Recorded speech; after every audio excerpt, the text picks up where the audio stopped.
Hello there, this is Battleborn again. Today's video is going to go into the topic of the role of the scapegoat. Why does the scapegoat exist in the narcissistic families? And why does narcissists need scapegoats? One of the hallmarks of narcissism is the need of a scapegoat or scapegoats. There might be more than one, but usually within a family there is one that sticks out. Let's say there is a family with 3 children. One of those children will be scapegoated. And the reason this is happening is because the narcissist cannot take responsibility. They are unable to take responsibility for anything bad or wrong happening in their lives. So the scapegoat serves as the one that they can blame for everything, their shortcomings, everything that it doesn't work within the family, everything that isn't correct. Every time the family has some issues, it is the scapegoat's role, or at least in the narcissist's eyes, it is the scapegoat's role to take on that responsibility. So even though this sounds crazy, this is what's happening. So children are scapegoated since they are born. The scapegoats are scapegoated before they can even walk almost, so they don't have any responsibility for the things that is happening. But within the narcissistic family unit, nobody dares to speak out. Nobody dares to take the side of the scapegoat, or to argument against the narcissist, to come up with arguments against the narcissist whenever they are blaming the scapegoat. And what usually happens, let's say you have a family with 2 children. One of those children will be the golden child, and one of those children will be the scapegoat. That's the usual way. But these roles might also change throughout life. But usually the one that is scapegoated is the one that is able to see through the narcissist's bullshit. And the reason they are able to see through it might be just that the narcissist knows that this person will be more of a challenge to me, so I'm going to target him or her as the scapegoat.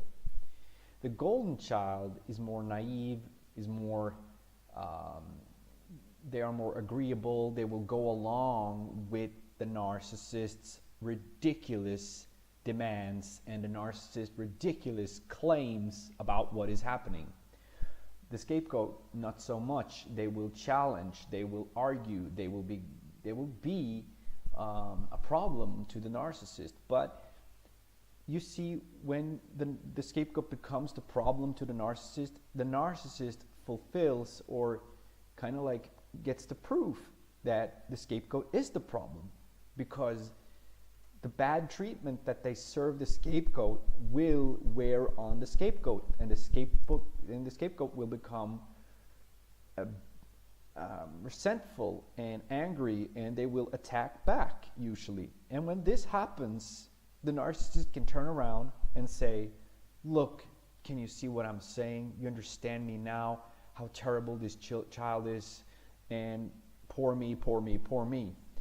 This is what's going on. And the scapegoat is trying to stand there and wave the flag, or flash a red light, and telling people in the family that what is being told about the scapegoat is not right. It's not right, and it's definitely not morally right that a child is blamed for all kinds of stuff. It might be a divorce in the family. It might be heavy stuff that is laid upon the scapegoat.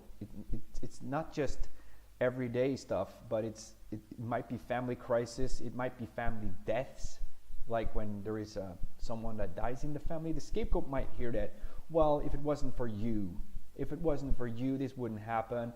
Or even more subtle, if I didn't have to take care of you, I could have taken care of the person that died. So it might be a subtle insult as well, but it's always you. The scapegoat is always the problem, and the family around, or the people that surrounds the narcissist believes the narcissist in some crazy fashion. I have never understood how they are able to do this. I do think there is a mixture between fear, that people are afraid of the narcissist, and biologically and kind of like evolutionary, people tend to go along with the ones that are in power. Okay? And that is what's going on. And then the narcissist is in power, seemingly, in this family. And people are just going along with them. It's laziness. But that is what happens in a narcissistic family unit. Nobody wants to challenge the narcissist because the narcissist is so draining, and they take up so much space and resources from the family, so people just keep their mouth shut. It's easier that way. But there is also a different side to this, and that is people actually believe the narcissist. They believe the narcissist because the narcissist is so convincing and manipulative and intense in their behavior when it comes to proving that they are right, and that the scapegoat, or the scapegoats, but usually the scapegoat, the main scapegoat, is the reason for everything bad that is happening. And like I said, the reason the narcissists do this is because the narcissist needs someone. The narcissist cannot carry any burdens. They cannot carry any responsibility, or even be seen as responsible for something negative. They cannot. They are unable to do so. They are weak people with weak minds. So instead of admitting this, which would be actually somewhat okay, but still, instead of admitting this to the family, they come up with this crazy scheme that this child that they have given birth to or made has or is the reason behind all the problems in the family. So now the narcissist can stand back and pretend to be spotless and pretend to be, without any flaws, without any, like I said, responsibility for anything, because all responsibility is put onto the scapegoat. And what happens with the scapegoat? Well, usually the scapegoat will become what they think they are, or what they are told. Unfortunately, this is what happens. The scapegoat might believe they are so useless and so unwanted. That's a pretty good word to describe it. They are unwanted in the family, and they are shunned. So they might start to show this in different manners, not only during their teenage years, but especially then maybe, but also during their early adulthood, and even throughout life. They might be the ones that you see that has, they kind of like carry this, or they almost emulate that they are unwanted in many situations.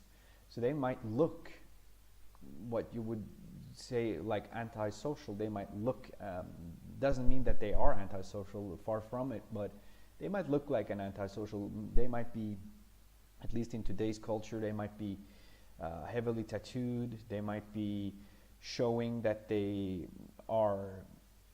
don't belong. They might be very creative people that think differently and are not so much in need of validation as the golden child is, even though the scapegoat is in need of validation in his or her own way still, but they are more confident in that role as not worthy, not making it, not doing good. So they might drop out of school, and it has a lot of implications on their life. Because, like I said, most scapegoats believe the story the narcissists tell them, because this is the story they have been told throughout their whole life. Why shouldn't they believe it? So it has major implications on their life. And especially when they look around and when they become older and they look around and see their family members, none of them are standing up for the scapegoat, because all of the rest of the family thinks that the family is better off if the scapegoat leaves and gets away.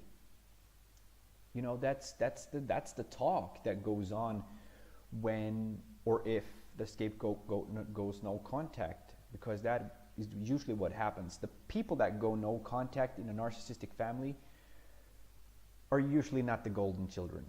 It's usually the scapegoats. The golden child stays in the game because of the rewards and because of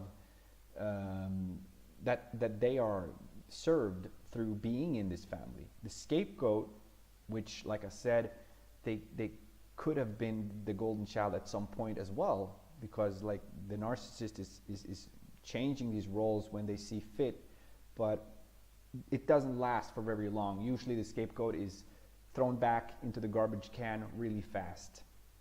And the reason I think the narcissist lets the scapegoat feel like it is to be a golden child or feel like it is to be validated is so that they can take it away. So when these roles are changing, the narcissist just wants to go off on a power trip and show the scapegoat that they decide that, okay, you're doing very well now, I love you, blah, blah, blah, but then the cold shoulder turns again and they are shunned. And so for maybe a brief moment, they were accepted, then just to be shunned and thrown out again. That's the whole purpose of this cycle. So the golden child or the golden children will stay pretty stable, because they also serve a purpose to the narcissist, because they are the ones that pumps up the narcissist's image. They are the one that can confirm what the narcissist is talking about. They usually don't challenge the narcissist. They don't do that. So when the narcissist is bad-mouthing or triangulating the scapegoat in conversations, the golden child is there to confirm this. Unfortunately, this is how the family dynamics works in a narcissistic family. So that, like I said, the scapegoat goes no contact. The talk will be, this was about time, this person has never served us any good, he or she is just bad, see what I told you. Because when you leave, it's not going to be, or if you are the scapegoat and you have left, it's not going to be, they're not going to throw a party, but it's going to be just, the narcissist's narrative has finally won, because nobody dares to think differently. Nobody thinks like, oh, maybe they had enough, maybe the scapegoat had enough, maybe we didn't treat him or her that well. No, because the underlying reason has always been told by the narcissist. They have owned the narrative, they owns the story, and they write history, you know. And the people that write history decides the future. So they pretty much do this. So everybody agrees pretty much that the scapegoat is a burden in this family structure, which makes it even harder and tougher for the scapegoat to realize this, to see that their entire family, I wouldn't use the word hate, but they at least shun and they dislike the scapegoat. So this was just a short video. I just wanted to talk about this today because I felt like it. It's important. It's a very important topic, because these roles that are assigned to us by the narcissist or the narcissistic family unit, they wear onto us throughout our lives. The golden children are hurt in their way, but they usually succeed within jobs and work and education, while the scapegoat usually fails to do so, because not only do the scapegoat has to fight a whole different fight than the golden child. The golden child is let off the hook. You know, they can pretty much do what they want as long as they pump up the narcissist. The scapegoat is attacked in the home. They're attacked throughout their social circle. So they have to deal with this battle all the time. And that makes their energy deplete, and it makes it tough for them to focus on their own lives and to get into, like I said, education, to focus on their work, to focus on their job, to be able to think about themselves, because they have always defended themselves. They have always been in this battle with the narcissist, and that's their life, And usually scapegoats are very resourceful, great people. They are honest to the point that it hurts themselves. Honest to the point where they will tell every bad thing they have done, because it doesn't really help them not to do so. And they have been in this line of work for so long, so what do they have to lose? That's the attitude of the scapegoat. What do I have to lose if I tell this? What do I have to? So they might be telling on themselves. They might be taking even on blame that isn't theirs. So if the family struggles, and let's say you have a situation where the golden child is all of a sudden being targeted by the narcissist, the scapegoat will sometimes actually come in and help the golden child, because they see the unfairness of this treatment. But the golden child will rarely, or if ever, come in and do the same to the scapegoat. So the scapegoat takes on, all the blame, all the shame in the family, and that's why they are called the scapegoat, because that was what was done to, scapegoats back in ancient time. They had this goat that they could put all their sins and blame and shame onto, and sacrifice it, so that the tribe would be without any sin, at least so they thought. So it's basically, that's why the term has come in this family dynamic as well.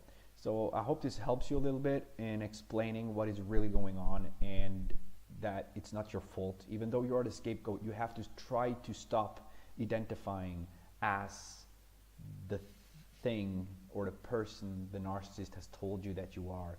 You're not useless. You're not unwanted. You are a unique soul, and you are loved by God. And that's really all you need to know. It doesn't matter if your parents or your parent shuns you, hates you, mocks you, treats you bad. In the end, it's what God thinks of us that matters. So that's what I can say to you. I hope it helps you, and have a good day.